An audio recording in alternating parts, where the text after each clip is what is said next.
A very simple yet valid question raised in the comments is whether or not a restaurant can charge you for tap water.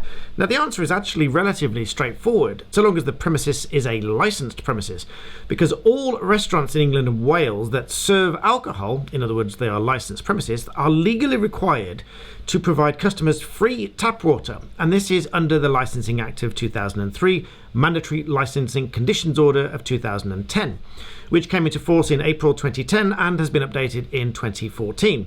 So if you are asking for water in a restaurant and they are trying to charge you for that water, if it's bottled water, that's obviously fair enough, but if it's not bottled water, then they must do something to the water to be able to charge you something for that water.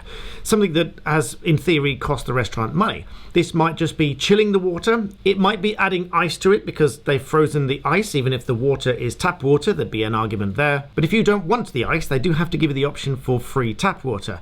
But also if they've filtered the water or flavoured the water or done something else with the water, then they can charge you for it. But otherwise, they have to provide it you for free. So next time you're in a restaurant, you know you can get free water. Thanks for watching.